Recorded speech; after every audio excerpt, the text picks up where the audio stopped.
What if you woke up one morning and history vanished? That's what happened at the Louvre in just 7 minutes.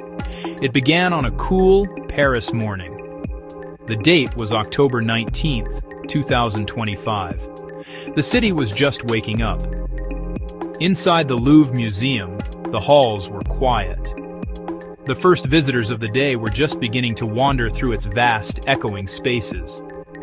At approximately 9:30 in the morning, history was about to be broken. A team of thieves, masked and determined, descended upon the museum. They were not there for paintings. They were not there for sculptures. They were there for the glitter of a lost empire. The entire operation, from start to finish, would last a mere 7 minutes. Let's go inside one of the boldest museum robberies in modern time. The thieves did not steal randomly. They took treasures of immense historical weight. 8 specific pieces from the French crown jewels were ripped from their displays. The items were a dazzling collection of diadems, necklaces, and brooches. They were encrusted with enormous emeralds and deep blue sapphires. Diamonds glittered on every surface, catching the light in a way that spoke of 19th century opulence. These were jewels worn by the wives of Napoleon Bonaparte and other monarchs. Officials quickly placed the estimate at around 88 million euros, or roughly $102 million. But this figure was a pale reflection of the true loss. One of the stolen items was a magnificent diadem, heavy with emeralds that had belonged to Empress Marie-Louise. Another was a sapphire necklace of breathtaking beauty, a gift from a king to his queen. They were state treasures, part of the patrimony of the French people, held in trust for the entire world to see and admire. It began with the arrival of 4 masked individuals on motor scooters. Just after 9:30 in the morning, as the museum opened and crowds shuffled in, they bypassed the main entrance. They exploited an area under construction. A cherry picker sat parked nearby, their key. 2 thieves rode the cherry picker up to a first-floor Apollo Gallery window. They bypassed ground-level security with shocking ease. At the window, they used a power disc cutter. Glass screamed. The alarm tripped. But the thieves relied on speed. Inside, they smashed display cases holding the crown jewels. They grabbed 8 pre-selected pieces. The whole interior job took under 4 minutes. Security cameras captured a frantic, disciplined theft. The 2 gallery thieves climbed back out the shattered window. They climbed onto the cherry picker and descended. A shaky, dramatic staff video filmed them coming down.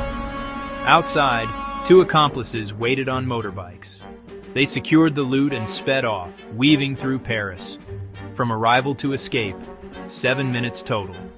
The plan built the alarm and police response into the timing. Interior Minister Laurent Nunez called it a major, highly organized operation. Choice of the cherry picker. Criminal genius. They knew about the construction. They knew the gallery layout. They knew which window gave direct access. In the immediate chaos following the heist, a strange discovery was made. Police found the damaged crown of Empress Eugénie lying on the ground outside the museum. Made of gold and set with over 1,300 diamonds, it seemed the thieves had dropped it or discarded it in their haste. It was a small victory in a day of devastating loss. The other 8 pieces, worth millions, were gone. A massive manhunt was launched immediately. The investigation became a frantic race against time, with the first 48 hours being the most critical. Louvre director Laurence Descartes publicly stated she had submitted her resignation. She admitted to a weakness in the museum's security, particularly its perimeter. The only camera outside the Apollo Gallery did not cover the breached window. President Emmanuel Macron called for an acceleration of security upgrades, a promise that felt tragically late. Investigators, numbering around 100, swarmed the scene. The thieves had been unable to burn the truck they used. Teams built a tent around it to fume for fingerprints. French police found traces of DNA on a helmet and a glove, a potential major break. The DNA was rushed to a lab with hopes for a database match. The theft of the crown jewels was more than a financial crime.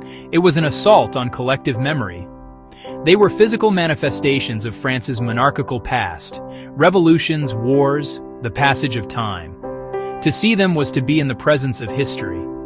Each diadem, necklace held stories of state power, courtly intrigue, personal drama. They were worn by figures like Empress Eugénie, Empress Marie-Louise. Losing them was like tearing pages out of a national epic. Museums preserve and protect these artifacts not for their monetary worth, but for their cultural value. The Apollo Gallery was not just a room with shiny objects, it was a classroom for the world. The thieves stole something that can never be replaced. Its value lies in its story, its provenance. They would be erasing the very essence of what made the jewels priceless. The empty spaces in the Apollo Gallery now serve as a painful reminder of this cultural wound. The absence is a character in itself, a silent accuser. Once the jewels vanished from the Louvre, they entered a shadowy subterranean world. Investigators' worst fear: the pieces will be broken apart. It's the fastest, safest way for thieves to profit. Keeping the jewels intact would make them almost impossible to sell. They are too famous, too recognizable. Fencing such a diadem would trigger alarms worldwide, most likely path, destruction, and dispersal. The cutter's job: dismantle jewelry with cold precision, intricate settings, melted down into bars. Large famous diamonds may be recut. Recutting alters shape and weight to hide identity. Reduced to raw materials, a pile of loose gems, a lump of precious metal. Next, launder the components into the legitimate market, mixed into parcels so origins get diluted. A diamond from Empress Eugenie's crown could become an engagement ring abroad. Alternative, less likely, stolen to order for a secretive, wealthy collector. It happens rarely, experts say. The risks are immense. The sad reality: the jewels are worth more in pieces than as a whole. 5 days have passed since the raid.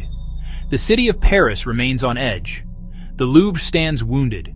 Tourists stare at empty display cases with a sense of loss. 100 investigators are chasing down every lead, analyzing every frame of CCTV footage, waiting anxiously for the results of the DNA analysis. They are in a desperate sprint against a clock they cannot see. Each passing hour raises the chance the jewels are being broken down. The brazenness of the heist has sent shockwaves through the museum world, a brutal wake-up call about vulnerabilities. The incident has forced a global conversation about security and funding. The Louvre will implement promised security upgrades: new cameras, reinforced perimeters, more vigilant protocols. The recovery of stolen art is difficult. Sometimes pieces reappear years later, in raids, or even at estate sales.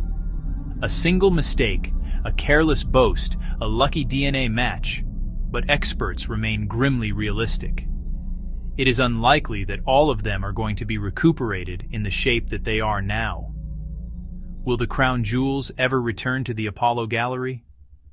The heist lasted only 7 minutes, but its consequences will endure for years. It has left an unsettling silence and a collection of empty velvet stands. Can a piece of history, once stolen, ever truly be brought home? History vanished. Will it return? Subscribe, share your thoughts, and stay tuned for updates. On October 19, 2025, thieves pulled off a daylight robbery at the Louvre Museum in Paris, making off with crown jewels valued at over $100 million. In this series, we break down what was stolen, how they did it in under 7 minutes, why the cultural loss is immeasurable, and what happens next.